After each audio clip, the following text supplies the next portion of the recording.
ಬೆಳಿಗ್ಗೆ 6 ಗಂಟೆಗೆ ಕರೆಗಂಟೆ ಶಬ್ದವಾದಾಗ ಅಡುಗೆ ಮನೆಯಲ್ಲಿದ್ದ ಸೀತಾ ಕುತೂಹಲದಿಂದಲೇ ಬಾಗಿಲನ್ನು ತೆಗೆದಳು. ಸುಗುಣ ನಿಂತಿದ್ದಳು. ಮುಖದಲ್ಲಿ ಕಳವಳವಿತ್ತು. ಸುಗುಣ, ನೀನು ಏನು ವಿಷಯ? ಗೋದತ್ತೆ ಹೋಗ್ಬಿಟ್ರಂತೆ, ಹೀಗೆ ಫೋನ್ ಬಂತು. ನಾವೆಲ್ಲ ಕಾರಲ್ಲಿ ಹೊರಟಿದ್ದೀವಿ, ನೀನು ಬರ್ತೀಯಾ? ಯಾವಾಗ ಹೋಗ್ಬಿಟ್ರಂತೆ? ರಾತ್ರಿ 2 ಗಂಟೆ ಇರ್ಬೋದು. ಬರೋದಾದರೆ ಬಾ, ಒಂದು ಸೀಟ್ ಖಾಲಿ ಇದೆ. ಸೀತಾ ಗಂಡನಿಗೆ ಹೇಳಿ ಲಘು ಬಗೆಯಿಂದ ಸಿದ್ಧವಾದಳು. ಸಾಯಂಕಾಲ ಬಂದ್ಬಿಡ್ತೀನಿ, ಏನಾದ್ರಾಗ್ಲಿ ಒಂದು ಜೊತೆ ಬಟ್ಟೆ ಇಟ್ಕೊಂಡಿರು ಸೀತಾ ಎಂದು ಅತ್ತೆ ಹೇಳಿದ್ರು. 7 ಗಂಟೆಗೆ ಅವರು ಬೆಂಗಳೂರು ಬಿಟ್ರು. ಸುಗುಣ, ಅವಳ ಗಂಡ ನಾರಾಯಣ ಸ್ವಾಮಿ, ಸುಗುಣಳ ಅತ್ತೆ ಮಾವ ಹೊರಟಿದ್ರು. ಸ್ವಾಮಿ ಡ್ರೈವ್ ಮಾಡ್ತಿದ್ದ. ಗೋದತ್ತೆ ಸುಗುಣಳ ಅತ್ತೆಗೆ ಅತ್ತಿಗೆ.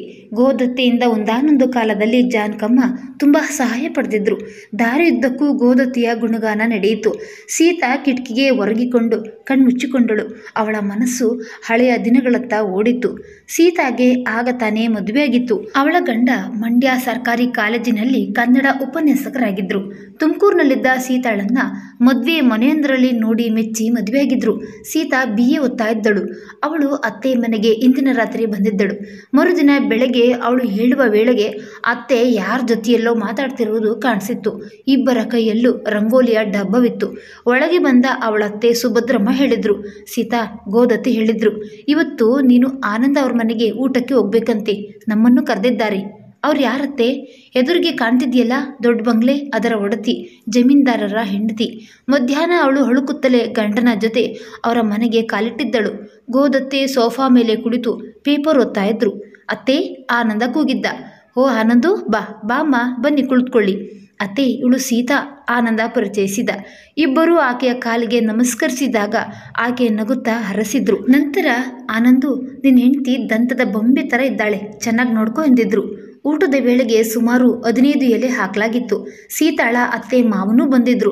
ಗೋದತ್ತೆ ಮಕ್ಕಳು, ಸೊಸೆಯರು, ಮೊಮ್ಮಕ್ಕಳು, ನಾದಿನಿಯರ ಮಕ್ಕಳು, ಬಾಣಂತನಕ್ಕೆ ಬಂದಿದ್ದ ನಾದಿನಿ ಎಲ್ಲರನ್ನೂ ಪರಿಚಯಿಸಿದ್ರು. ತಾವೇ 2ನೇ ಸೊಸೆ ವಿಜಯಾಳ ಸಹಾಯದಿಂದ ಬಡಿಸಿದ್ರು. ಊಟ ತುಂಬಾ ರುಚಿಯಾಗಿತ್ತು. ಊಟ ಮುಗಿಸಿದ ಮೇಲೆ ಆನಂದನಿಗೆ ಉಂಗುರ, ಸೀತಾಳಿಗೆ ರೇಷ್ಮೆ ಸೀರೆ ಕೊಟ್ಟು ಎಲೆ ಅಡಿಕೆಯನ್ನ ಕೊಟ್ಟಿದ್ರು. ಸೀತಾ ಬೆರಗಿನಿಂದ ಆಕೆಯತ್ತ ನೋಡಿದ್ದಳು. ಅದೆಷ್ಟು ಲಕ್ಷಣವಾದ ಹೆಂಗಸು!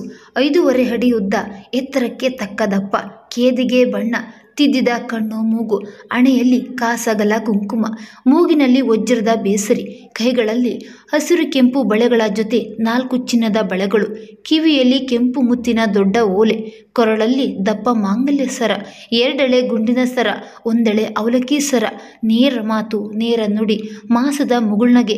ಮೊದಲ ದಿನವೇ ಗೋದತ್ತೆ ಅವಳ ಮನ ಗೆದ್ದಿದ್ರು. ಗೋದತ್ತೆಯ ನಾದಿನಿ ಮಗಳು ರೋಹಿಣಿ ಸೀತಾಳ ಜೊತೆಯವಳು. ಅವಳಿಗೆ ಮದುವೆ ಗೊತ್ತಾಗಿತ್ತು. ಗೋದತ್ತೆ ಅವಳನ್ನ 1 ತಿಂಗಳು ನಮ್ಮ ಮನೆಯಲ್ಲಿರ್ಬಾ, ಮದುವೆ ಆದ್ಮೇಲೆ ನಿನಗೆ ಬರೋಕ್ಕಾಗಲ್ಲ ಎಂದಿದ್ರು. ರೋಹಿಣಿಯ ಗಂಡನಾಗುವವನು ಬೆಂಗಳೂರಿನಲ್ಲಿದ್ದ, ಫ್ಯಾಕ್ಟರಿ ಒಂದರಲ್ಲಿ ಅಕೌಂಟೆಂಟ್ ಆಗಿದ್ದ. ಅವನು ನೋಡಲು ತುಂಬ ಲಕ್ಷಣವಾಗಿದ್ದ. ಆದರೆ ಅವನ ಮನೆಯಲ್ಲಿ ಹುಡುಗನ ತಂದೆ ತಾಯಿ ಇಲ್ಲದೆ ಹುಡುಗನ ಸೋದರತ್ತೆ, 2 ಮಕ್ಕಳು, ಹುಡುಗನ 2 ತಂಗಿಯರಿದ್ದರು. ರೋಹಿಣಿಗೆ ತುಂಬು ಕುಟುಂಬದ ಸಂಸಾರ ಬೇಡವಾಗಿತ್ತು. ಸೀತಾ ಪ್ರತಿದಿನ ಸಾಯಂಕಾಲ ಗೋದತ್ತೆ ಮನೆಗೆ ಹೋಗ್ತಾ ಇದ್ದಳು. ಗೋದತ್ತೆ ಆರಾಮಾಗಿ ಹೂ ಕಟ್ಟುತ್ತಲೋ ಹೂ ಬತ್ತಿ ಮಾಡುತ್ತಲೋ ಕುಳಿತಿರ್ತಿದ್ರು. ಆಗ ಬಹಳಷ್ಟು ವಿಷಯಗಳು ಅವರ ಮಾತುಕತೆಯಲ್ಲಿ ನುಸುಳುತ್ತಿತ್ತು. ರೋಹಿಣಿಗೆ ಅತ್ತೆ ಮನೆ ಬಗ್ಗೆ ಅಂತಹ ಸಂತಸವಿಲ್ಲದಿರುವುದನ್ನು ನೋಡಿ ಹೇಳಿದ್ರು. ನನಗೆ ಮದುವೆ ಆದಾಗ ಎಷ್ಟು ವರ್ಷ ಗೊತ್ತಾ? 15 ವರ್ಷ. ನಿಮ್ಮ ಮಾವನಿಗೆ 38 ವರ್ಷ. ನಮ್ಮ ಅತ್ತೆ ಮಾವ ಹುಡುಗಿ ಚೆನ್ನಾಗಿರ್ಬೇಕು, ಮನೆ ವಾರ್ತೆ ನೋಡ್ಕೊಳ್ಳೋಳಾಗಿರ್ಬೇಕು ಅಂತ ಪಿರಿಯಾಪಟ್ಟಣಕ್ಕೆ ಬಂದಿದ್ರು. ನಮ್ಮ ತಂದೆ ಗಣೇಶನ ಗುಡಿಯಲ್ಲಿ ಪೂಜೆ ಮಾಡ್ತಿದ್ರು. ನಾವು ಅನುಕೂಲಸ್ಥರೇನೂ ಅಲ್ಲ. ಹುಡುಗಿ ಚೆನ್ನಾಗಿದ್ದಾಳೆ, ನಮ್ಮದೇ 2 ಖರ್ಚು, ಮದುವೆ ಯಾವತ್ತು ಅಂತ ತಿಳಿಸ್ತೀನಿ, ನಿಮ್ಮ ಕಡೆಯವ್ರ ಜೊತೆ ಬನ್ನಿ ಅಂದ್ಬಿಟ್ರು. ನೀವು ಮಾವನ್ನ ನೋಡೇ ಇರಲಿಲ್ವಾ? ಅವರು ನನ್ನನ್ನು ನೋಡೇ ಇರಲಿಲ್ಲ. ನಮ್ಮಪ್ಪ, ಗೋದಾ, ನನಗೆ ಮುಂದಿನ ತಿಂಗಳೇ ಮದುವೆ ಅಂದರು. ಬೇಕಾದಷ್ಟು ಸೀರೆ ಒಡವೆ ಕೊಡ್ತಾರೆ ಅಂದರು. ನಾನು ಆಯಿತು ಅಂದೆ. ತಮಾಷೆ ಹೆಂಗೆ ಗೊತ್ತಾ? ಏನತ್ತೆ, ನಿಮ್ಮ ಮಾವನಿಗೆ ಆಗಲೇ ಮೊದಲನೇ ಹೆಂಡತಿಯಿಂದ 3 ಮಕ್ಕಳಿದ್ರು. 4ನೇ ಹೆರಿಗೆಯಲ್ಲಿ ಹೆಂಡತಿ ಹೋಗ್ಬಿಟ್ಟಿದ್ಲು. ಅಂಥವ್ರನ್ನ ನೀವು ಮದುವೆ ಆದ್ರ? ಆಗಲ್ಲ ಅನ್ನಕ್ಕಾಗುತ್ತಾ? ಹುಡುಗರು ಚಿಕ್ಕವರು. ವೆಂಕಟೇಶನಿಗೆ ಆಗ 6 ವರ್ಷ, ರಾಮುಗೆ 4 ವರ್ಷ, ಮೋಹನ್ಗೆ 2 ವರ್ಷ. ಮಕ್ಕಳು ನನ್ನ ತುಂಬ ಚೆನ್ನಾಗಿ ಹೊಂದ್ಕೊಂಡು ತುಂಬ ಒಡವೆ ಸೀರೆ ಹಾಕಿದ್ರ. 12 ರೇಷ್ಮೆ ಸೀರೆ, 4 ಸೇರು ಚಿನ್ನ ಹಾಕಿದ್ರು.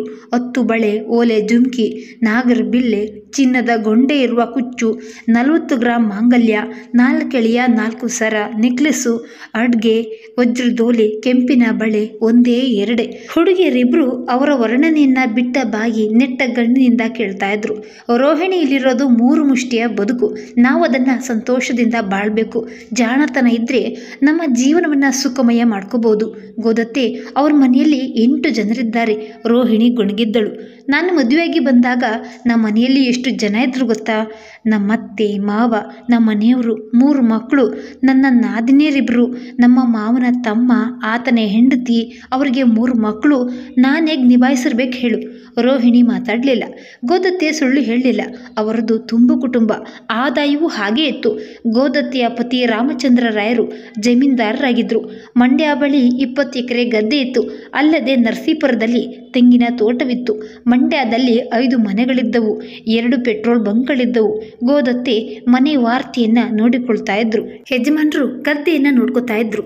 ಅವರ ಮೈದುನ ನರಸೀಪುರದ ಬಳಿ ಇದ್ದು ತೋಟವನ್ನು ನೋಡಿಕೊಳ್ತಾ ಇದ್ರು.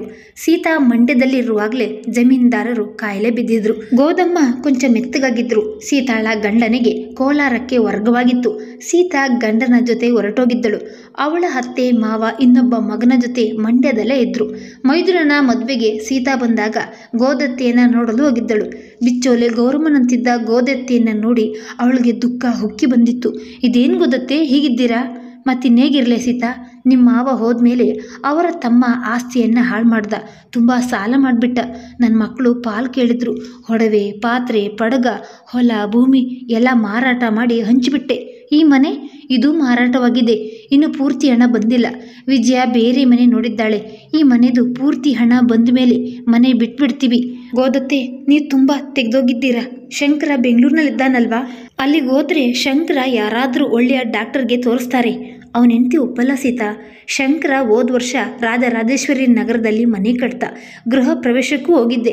ಇರು 4 ದಿನ ಅಂತಲೂ ಹೇಳಲಿಲ್ಲ. ಗೃಹ ಪ್ರವೇಶವಾದ ಮಾರನೇ ದಿನವೇ ತಾನೇ ಕರ್ಕೊಂಡು ಬಂದು ಇಲ್ಲಿಗೆ ಬಿಟ್ಟೋದ. ಬೆಂಗಳೂರು ಬೇಡ, ನಿಮ್ಮ ಕಿರಿಮಗ ಸಂಜೀವನ ಹತ್ರ ಹೋಗಿ. ಅವ್ರು ಹೇಗಿದ್ರು ಡಾಕ್ಟ್ರು, ನಿಮ್ಮನ್ನು ಚೆನ್ನಾಗಿ ನೋಡ್ಕೋತಾರೆ. ಅವನು ಪ್ರತಿ ಸಾರಿ ಬಂದಾಗಲೆಲ್ಲ ಬಾಯಿ ತುಂಬ ಮಾತಾಡ್ತಾನೆ. ಅಮ್ಮ, ನಾನಿರೋದು ಮಡಿಕೇರಿಲಿ, ನಿನಗೆ ಅಲ್ಲಿ ಅವಾಗುಣ ಸರಿ ಬರಲ್ಲ ಅಂತಾನೆ. ಇದ್ದಿದ್ರಲ್ಲಿ ಶ್ರೀಧರನೇ ವಾಸಿ.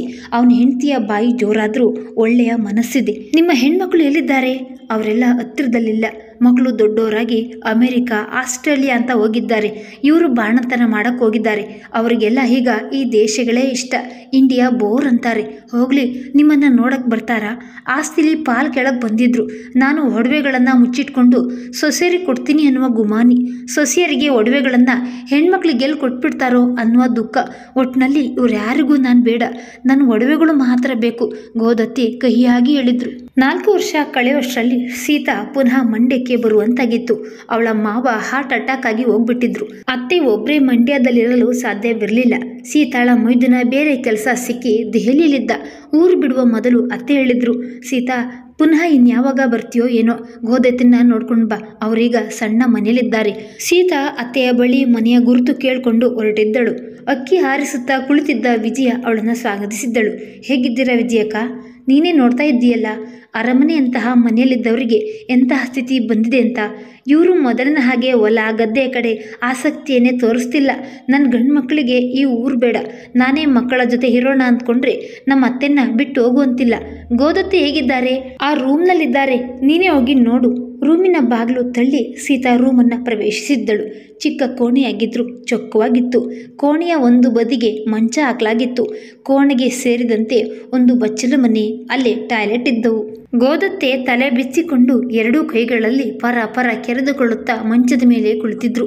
ಬಿಳಿ ಬುಟ್ಟಿಯಂತಿದ್ದ ತಲೆ, ಬಿಳಿಚಿಕೊಂಡಿದ್ದ ಮುಖದಲ್ಲಿ ಪ್ರಧಾನವಾಗಿ ಕಾಣುತ್ತಿದ್ದ ಮೂಗು, ಮೂಳೆಗಳನ್ನು ಎಣಿಸಬಹುದಾದಷ್ಟು ಕೃಶವಾಗಿದ್ದ ಶರೀರ, ಅದನ್ನು ಸುತ್ತಿದ್ದ ಒಂದು ಅಗ್ಗದ ನೂಲಿನ ಸೀರೆ. ಸೀತಾಳಿಗೆ ಅವರನ್ನು ನೋಡಿ ತುಂಬ ದುಃಖವಾಯಿತು. ಹೇಗಿದ್ದ ಗೋದತ್ತೆ ಹೇಗಾಗಿದ್ದಾರೆ ಅಂದ್ಕೊಂಡಳು. ಅವರ ಕೈಗಳಲ್ಲಿ ಸ್ಟೀಲ್ ಬಳೆಗಳಿದ್ದವು. ಕೊರಳಲ್ಲಿ ಅಗ್ಗದ ಸರವೂ ಇರಲಿಲ್ಲ. ಕಿವಿಗಳ ಹಾಲೆಗಳು ಜಗ್ಗಿದ್ದರಿಂದ ತೂತುಗಳು ದೊಡ್ಡದಾಗಿ ಕಾಣ್ತಿತ್ತು. ಗೋದತ್ತೆ, ಸೀತಾ ಮೆಲುವಾಗಿ ಕೂಗಿದ್ದಳು. ಅವರ ಕಿವಿ ಚುರುಕಾಗಿತ್ತು. ಯಾರು ಎಂದು ಕಣ್ಣರಳಿಸಿದ್ರು. ನಾನು ಗೋದತ್ತೆ, ಸೀತಾ ಅವರ ಪಕ್ಕ ಕುಳಿತುಕೊಳ್ಳುತ್ತಾ ಹೇಳಿದ್ದಳವಳು. ತಮ್ಮ ನಡುಗುವ ಕೈಯಿಂದ ಅವಳ ಕೈ ಹಿಡಿದು ಕೇಳಿದ್ರು, ಚೆನ್ನಾಗಿದ್ದೀಯೇನೆ? ನಾನು ಚೆನ್ನಾಗಿದ್ದೀನಿ ಗೋದತ್ತೆ, ನೀವ್ಯಾಕೆ ಹೀಗಾಗಿದ್ದೀರಾ? ಬಿದ್ದು ಹೋಗುವ ಮರ ನಾನು, ಇನ್ನೇಗಿರಲು ಸಾಧ್ಯ? ಜೀವನದಲ್ಲಿ ಎಲ್ಲ ನೋಡಾಯ್ತು, ಬದುಕುವ ಆಸೆ ಉಳಿದಿಲ್ಲ ಕಣೆ. ಅವರು ಹತ್ತಿರ ಮಾತಾಡುತ್ತಲೇ ಕೈಯಲ್ಲಿದ್ದ ಎಲೆ ಅಡಿಕೆ ಸಂಚಿಯಲ್ಲಿದ್ದ ಒಂದು ಪುಟ್ಟ ಚೀಲವನ್ನು ಮತ್ತೊಂದು ಚೀಲದಲ್ಲಿಟ್ಟು ಒಲೆದ್ರು. ಆ ಚೀಲದ ಹೊಟ್ಟೆ ಹುಬ್ಬಿತ್ತು. ನಂತರ ಅದಕ್ಕೆ ಬಟ್ಟೆ ಸುತ್ತಿ ಒಂದು ದಿಮ್ಮಿನಲ್ಲಿಟ್ರು. ಗೋದತ್ತೆ, ಕಣ್ ಕಾಣುತ್ತಾ? ಅವರು ಒಲೆಯುವುದನ್ನು ಗಮನಿಸಿದ್ದ ಸೀತಾ ಕೇಳಿದ್ದಳು. ಹ್ಞೂ, ಕಣ್ ಕಾಣುತ್ತೆ, ಕಿವಿನೂ ಕೇಳುತ್ತೆ, ಆದರೆ ಮೊದಲಿನ ಹಾಗೆ ಓದಕ್ಕೆ ಆಸಕ್ತಿ ಇಲ್ಲ. ಟಿವಿನೂ ನೋಡಲ್ಲ. ನಾನೇ ಒಂದೆರಡು ಸಲ ಹುಡುಗರಿಗೆ ಕಾಗದ ಬರೆದೆ, ಅವ್ರಿಗೆ ಉತ್ತರ ಬರೆಯೋಕೆ ಪುರ್ಸೊತ್ತಿಲ್ಲ. ಯಾವಾಗಲಾದರೂ ಒಂದು ಸಲ ಫೋನ್ ಮಾಡ್ತಾರೆ, ಹೇಗಿದ್ದೀಯಮ್ಮ ಅಂತ ಕೇಳ್ತಾರೆ. ನನ್ನ ಉತ್ತರವನ್ನು ಕೇಳಿಸ್ಕೊಳ್ಳುವಷ್ಟು ತಾಳ್ಮೆನೂ ಅವ್ರಿಗಿರಲ್ಲ. ಗೋದತ್ತೆ ಕನ್ನಡವನ್ನು ಚೆನ್ನಾಗಿ ಓದ್ತಾ ಇದ್ರು. ಅವರು ಕತೆ ಕಾದಂಬರಿ ಓದುವುದನ್ನು ಸೀತಾ ನೋಡಿದ್ದಳು. ತಮ್ಮ ಅಕ್ಕ ತಂಗಿಯರಿಗೆ ಕಾಗದ ಬರೆದು ಅಚ್ಚುಕಟ್ಟಾಗಿ ಇಂಗ್ಲಿಷ್ನಲ್ಲಿ ವಿಳಾಸ ಬರಿತಾ ಇದ್ರು. ಪಾದರಸದಂತೆ ಓಡಾಡ್ತಿದ್ದ ಗೋದತ್ತಿ ಹೀಗೆ ಮುದುರಿ ಕುಳಿತಿರುವುದನ್ನು ನೋಡಿ ಅವಳಿಗೆ ತುಂಬ ಬೇಸರವಾಯಿತು. ಹಂಚು ಸೆರಗಿನ ಸೀರೆ ಇಟ್ಟು ನಿಲುವಾಭರಣ ಧರಿಸಿ ಕಳೆಯಾಗಿ ಕಣ್ಣು ತುಂಬುವಂತಿದ್ದ ಗೋದತ್ತೆ ಇವರೇನಾ ಎಂದು ಆಶ್ಚರ್ಯವಾಯಿತು. ಗೋದತ್ತೆ, ಆ ಗಂಟಲ್ಲಿ ಏನಿಟ್ಟಿದ್ದೀರಾ? ಅಷ್ಟೊಂದು ಜೋಪಾನ ಮಾಡ್ತಿದ್ದೀರಲ್ಲ. ಏನೋ ಚೂರು ಪಾರು ಒಡವೆಗಳಿವೆ, ಅದರ ಮೇಲೂ ಎಲ್ಲರಿಗೂ ಕಣ್ಣು. ಗೋದತ್ತೆ ತಮ್ಮ ಬೊಚ್ಚು ಬಾಯಿ ತೆಗೆದು ನಗುತ್ತಾ ಹೇಳಿದ್ರು. ಗೋದತ್ತೆ, ಯಾಕೆ? ಬಳೆ, ಸರ, ಓಲೆ ಎಲ್ಲ ತೆಗ್ದ್ಬಿಟ್ಟಿದ್ದೀರಾ? ಬಳೆ ಸಡಿಲವಾಗಿದೆ, ಸರ ಹೊತ್ತುತ್ತೆ, ಕಿವಿ ಹಾಲೆ ತುಂಬ ದೊಡ್ಡದಾಗ್ಬಿಟ್ಟಿದೆ. ಈಗ ಒಡವೆ ಹಾಕೊಂಡು ಎಲ್ಲಿಗೆ ಹೋಗ್ಬೇಕು ಹೇಳು ಎಂದಿದ್ರು. ಅವಳು ಎದ್ದು ನಿಂತಾಗ, ಇವತ್ತೇ ಊರಿಗೆ ಹೋಗ್ಬೇಕಾ? 2 ದಿನ ಇದ್ದು ಹೋಗ್ಬಾರ್ದಾ ಎಂದಿದ್ರು. ಸೀತಾ, ಇನ್ನೊಂದ್ಸಲ ಬರ್ತೀನಿ ಅತ್ತೆ ಎಂದಿದ್ದಳು. ವಿಜಯಕ್ಕ ಊಟ ಬಡಿಸುತ್ತಾ ಹೇಳಿದ್ರು, ಅತ್ತೆಗೆ ನಮ್ಮ ಮೇಲೆ ನಂಬಿಕೆನೇ ಇಲ್ಲ. ಕೆಂಪಮ್ಮನ್ನ ಕಂಡ್ರೆ ತುಂಬ ಇಷ್ಟ. ಅವಳು ಕೆಲಸಕ್ಕೆ ಬರೋವರೆಗೂ ಹೇಳಲ್ಲ. ಮಗ ಬೆಳಗ್ಗೆ 5:30ಕ್ಕೆ ಕಾಫಿ ಕೊಟ್ಟರೆ ಕುಡಿತಾರೆ. ಕೆಂಪಿ ಬಂದು ಸ್ನಾನ ಮಾಡಿಸಿದ ಮೇಲೆ ಕಾಫಿ ತಿಂಡಿ ತಗೋತಾರೆ. ಮಧ್ಯಾಹ್ನ ಊಟ ಕಲಿಸ್ಕೊಡ್ತೀನಿ. ರಾತ್ರಿ ಹಾಲು ಕುಡಿತಾರೆ. ಮತ್ತಿನ್ನೇನು ತಿನ್ನಲ್ಲ. ಊಟ ತಿಂಡಿ ಸರಿಯಾಗಿ ಮಾಡ್ತಾರಾ? ಇಲ್ಲ, ಮಗು ತಿನ್ನುವ ಹಾಗೆ ತಿಂತಾರೆ. ಅದಕ್ಕೆ ಹಾಗೆ ತೆಗೆದೋಗಿದ್ದಾರೆ. ವಯಸ್ಸಾದ ಮೇಲೆ ಹಾಗೇನೆ ಅಕ್ಕ. ನಮ್ಮ ತಾಯಿ ಕೂಡ ಸಾಯೋದು ತಿಂಗಳಿದೆ ಎನ್ನುವಾಗ ಊಟ ತಿಂಡಿಯನ್ನು ಬಿಟ್ಬಿಟ್ಟಿದ್ರು. ಔಷಧವನ್ನು ತಗೋತಾ ಇರಲಿಲ್ಲ. ನಿಮ್ಮಮ್ಮ ಯಾವಾಗ ಹೋದ್ರು? 6 ತಿಂಗಳಾಯಿತು. ನಮ್ಮ ಅತ್ತಿಗೆ ಅಮ್ಮನ್ನ ಮನೆಗೆ ಸೇರಿಸಲಿಲ್ಲ. ನಿಮ್ಮಂತಹ ಸೊಸೆ ಸಿಗೋದಕ್ಕೆ ಗೋದತ್ತೆ ಪುಣ್ಯ ಮಾಡಿದ್ರು. ನೀವು ಚೆನ್ನಾಗಿ ನೋಡ್ಕೋತಾ ಇದ್ದೀರಾ. ನಮ್ಮ ಅತ್ತೆಗೆ ಊಟ ತಿಂಡಿ ಮೇಲೆ ಆಸಕ್ತಿ ಇಲ್ಲ. ಆದರೆ ಇಷ್ಟು ವಯಸ್ಸಾದರೂ ಒಡವೆಯ ವ್ಯಾಮೋಹ ಹೋಗಿಲ್ಲ ನೋಡು. ಒಡವೆಗಳನ್ನು ಚೀಲದಲ್ಲಿ ಇಟ್ಕೊಂಡಿದ್ದಾರೆ. ಸೀತಾ ಆ ಬಗ್ಗೆ ಮಾತಾಡಲಿಲ್ಲ. ಅವಳು ಗೋದತ್ತೆಯನ್ನು ನೋಡಿ ವರ್ಷವಾಗಿತ್ತು. ಪುನಃ ಹೋಗಿ ಅವರನ್ನು ನೋಡಲಾಗಿರಲಿಲ್ಲ. ಸೀತಾ ಸುಗುಣ ಕುಟುಂಬದ ಜೊತೆ ಮಂಡ್ಯದಲ್ಲಿ ಇಳಿದಾಗ 9:30 ಆಗಿತ್ತು. ಗೋದತ್ತಿಯನ್ನು ಹಾಲ್ನಲ್ಲಿ ಒಂದು ಚಾಪಿ ಮೇಲೆ ಮಲಗಿಸಿದ್ರು. ದೇಹ ತುಂಬ ಸೊರಗೋಗಿತ್ತು. ಪಕ್ಕದಲ್ಲಿ ಊದಿನ ಕಡ್ಡಿ ಹಚ್ಚಿಟ್ಟಿದ್ರು. ಮಕ್ಕಳು ಸೊಸೆಯರು ಎಲ್ಲ ಸೇರಿದ್ರು. ಯಾರ ಕಣ್ಣಲ್ಲೂ ಹನಿ ನೀರಿಲ್ಲ. ಕೆಂಪಮ್ಮ ತುಂಬ ಅಳ್ತಾ ಇದ್ದಳು. ಗೋದತ್ತೆ ಇದ್ದ ಕೋಣೆಯ ಬಾಗಿಲಿಗೆ ಬೀಗ ಹಾಕಿದ್ರು. ನಿನ್ನೆ ಚೆನ್ನಾಗೇ ಇದ್ರು. ಮಧ್ಯಾಹ್ನ ಸರಿಯಾಗಿ ಊಟ ಮಾಡಿದ್ರು. ರಾತ್ರಿ ಯಾವತ್ತೂ ಕೇಳಿದವರು, ವಿಜಯ ಒಂದು ಪಿಚ್ಚಡೆ ಉಪ್ಪಿಟ್ಟು ಮಾಡಿಕೊಡು ಅಂದರು. ಮಾಡಿಕೊಟ್ಟೆ. ಅದನ್ನು ತಿಂದು ಕಾಫಿ ಕೊಡು ಅಂದರು. ಕಾಫಿ ಕುಡಿದು, ನಾನಿವತ್ತು ತುಂಬ ಹೊತ್ತು ನಿದ್ರೆ ಮಾಡ್ತೀನಿ, ಎಬ್ಬಿಸ್ಬೇಡಿ ಅಂದರು. ಸಾಮಾನ್ಯವಾಗಿ ರಾತ್ರಿ 1:30ಕ್ಕೆ ಒಂದು ಸಲ ಬಚ್ಚಲಿಗೆ ಹೋಗಿ ಬರ್ತಾಯಿದ್ರು. ನಮ್ಮ ಮನೆಯವರು ಯಾಕೆ ಅಮ್ಮ ಹೇಳಲಿಲ್ವಲ್ಲ ಅಂತ 3 ಗಂಟೆಯಲ್ಲಿ ನೋಡಿದ್ರು. ಜೀವ ಹೋಗ್ಬಿಟ್ಟಿತ್ತು. ಸೀತಾ ಸುಗುಣ ಸಾಯಂಕಾಲ ವಾಪಸ್ಸಾದರು. ಸುಗುಣಾಳ ಅತ್ತೆ ಮಾವ ವೈಕುಂಠ ಸಮಾರಾಧನೆ ಮುಗಿಸ್ಕೊಂಡು ಊರಿಗೆ ಬಂದರು. ಸಾಯಂಕಾಲ ಸೀತಾ ನೋಡಲು ಹೋದಾಗ ಅಲ್ಲಿಯ ವಿಚಾರವೆಲ್ಲ ಹೇಳಿದ್ರು. ಎಲ್ಲ ಅಚ್ಚುಕಟ್ಟಾಗಿ ನಡೆಯಿತು. ಶಂಕರ ಸಂಜೀವ ಅದಕ್ಕೆ ಬದುಕಿದ್ದಾಗ ಒಂದು ದಿನ ಕರ್ಕೊಂಡೋಗಿ ಇಟ್ಕೊಳ್ಳಿಲ್ಲ. ಒಂದು ತುತ್ತು ಊಟ ಹಾಕಲಿಲ್ಲ. ಈಗ ಧಾರಾಳವಾಗಿ ಖರ್ಚು ಮಾಡಿ ಅವರಮ್ಮನ್ನ ಸ್ವರ್ಗಕ್ಕೆ ಕಳಿಸಿದ್ರು. ಹೆಣ್ಮಕ್ಳು ಎಲ್ಲರೂ ಇದ್ರು. ಶುಭ ಸ್ವೀಕಾರದ ದಿನ ಊಟವಾದ ಮೇಲೆ ಶ್ರೀಧರ ಅದಕ್ಕೆ ರೂಮಿನ ಬಾಗಿಲನ್ನು ತೆಗೆದ. ವಿಜಯ ಅವರ ದಿಂಬನ್ನ ಹೊರಗೆ ತಂದು ಅದರಲ್ಲಿ ಇದ್ದ ಪುಟ್ಟ ಚೀಲವನ್ನು ಹೊರಗೆ ತೆಗೆದಳು. ಎಲ್ಲರೂ ಏನಿದೆಯೋ ಅದರಲ್ಲಿ ಅಂತ ನೋಡ್ತಾ ಇದ್ವಿ. ಏನಿತ್ತು? 4 ಹಿತ್ತಾಳೆ ಬಳೆ, 2 ಎಳೆ ಮುತ್ತಿನ ಸರ, 2 ಜೊತೆ ಓಲೆ. ಆದರೆ ಯಾವುದೂ ಚಿನ್ನದ್ದಲ್ಲ. ಎಲ್ಲರಿಗೂ ತುಂಬ ನಿರಾಸೆ ಆಯಿತು. ಗಂಡು ಮಕ್ಕಳು, ಸೊಸೆಯರು, ಹೆಣ್ಮಕ್ಳು ಎಲ್ಲರೂ ಅದಕ್ಕೇನೆ ಬೈತಿದ್ರು. ಹಾಗಾದರೆ ಅವ್ರ ಹತ್ರ ಒಡವೆ ಇರಲಿಲ್ವೇನೋ. ಇದೆ ಅಂತ ಆಸೆ ತೋರಿಸಿದ್ರೆ ಮಕ್ಕಳು ಮರ್ಯಾದೆ ಕೊಡ್ತಾರೆ ಅಂತ ಅದಕ್ಕೆ ನಾಟಕವಾಡ್ತಿದ್ರು ಅನಿಸುತ್ತೆ. ಅಥವಾ ಏನತ್ತೆ? ಸುಗುಣ ಕೇಳಿದಳು. ಶ್ರೀಧರ ವಿಜಯ ಅದರಲ್ಲಿದ್ದ ಒಡವೆ ತೆಗೆದು ನಕಲಿ ಒಡವೆ ಇಟ್ಟಿರ್ಬೋದು ಅಂತ ಎಲ್ಲ ಮಾತಾಡ್ತಿದ್ರು. ಒಳ್ಳೇದಾಯ್ತು ಬಿಡಿ. ಅವರಿಬ್ಬರೇ ತಾನೇ ಗೋದತ್ತಿನ ಕೊನೆಯವರೆಗೂ ನೋಡ್ಕೊಂಡಿದ್ದು. ನ್ಯಾಯವಾಗಿ ಅವರಿಗೆ ಸೇರಬೇಕು ಎಂದಳು ಸುಗುಣ. ಆ ಕೆಂಪಿ ಯಾಕೆ ತೆಗೆದಿರಬಾರ್ದು? ಅಲ್ಲೇ ಪೇಪರ್ ಓದುತ್ತಾ ಕುಳಿತಿದ್ದ ಸುಗುಣಾಳ ಮಾವ ಕೇಳಿದ್ರು. ಯಾವ ಪ್ರಶ್ನೆಗಳಿಗೂ ಉತ್ತರ ಸಿಗುವಂತಿರಲಿಲ್ಲ. ಅಳಿದ ಗೋದತ್ತಿಯನ್ನು ನೆನೆದಾಗ ಸೀತಾ ಸೀತಾಳ ಕಣ್ಣು ತುಂಬಿ ಬಂತು. ನೀವು ಸತ್ತ ಮೇಲೂ ನಿಮ್ಮ ಮಕ್ಕಳು ನಿಮ್ಮ ಬಗ್ಗೆ ಒಳ್ಳೆಯ ಮಾತಾಡ್ಲಿಲ್ವಲ್ಲ ಅತ್ತೆ ಎಂದ್ಕೊಂಡಳು.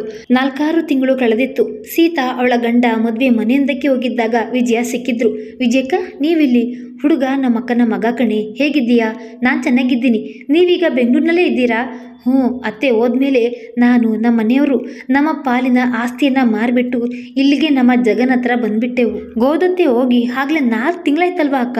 ಅವರು ಹೋದ್ಮೇಲೂ ಯಾರು ಒಳ್ಳೆಯ ಮಾತಾಡಲಿಲ್ಲ. ಸಾಯುವುದು ವಾರವಿದೆ ಅನ್ನುವಾಗ ಕೆಂಪಮ್ಮಂಗೆ ಒಂದೆಳೆ ಸರ ಕೊಟ್ಟು ಉಳಿದ ಒಡವೆಯನ್ನು ನನಗೆ ಕೊಟ್ಬಿಟ್ರು. ನೀನೇ ನನ್ನನ್ನು ನೋಡ್ಕೊಳ್ತಾ ಇರೋದು, ನಿನಗೆ ಈ ಒಡವೆಗಳು ಸೇರಬೇಕು ಅಂದ್ಬಿಟ್ರು. ಒಳ್ಳೆಯ ಕೆಲಸ ಮಾಡಿದ್ರು ಬಿಡಿ. ಏನು ಒಳ್ಳೇದೋ ಏನೋ, ಎಲ್ಲರೂ ನಮ್ಮನ್ನೇ ಬೈತಿದ್ದಾರೆ. ನಾವೇ ಚಿನ್ನದ ಒಡವೆ ತಗೊಂಡು ನಕಲಿ ಒಡವೆಗಳನ್ನು ಇಟ್ಟಿದ್ದೀವಿ ಅಂತ. ಸೀತಾ ಏನು ಮಾತಾಡಲಿಲ್ಲ. ಯಾರ ಮಾತು ನಿಜವೋ ಯಾರ ಮಾತು ಸುಳ್ಳು ಎಲ್ಲವೂ ಅಯೋಮಯ ಎನಿಸ್ತು. ಮತ್ತೊಂದು ಕಥೆಯೊಂದಿಗೆ ಭೇಟಿಯಾಗೋಣ. ಧನ್ಯವಾದಗಳು.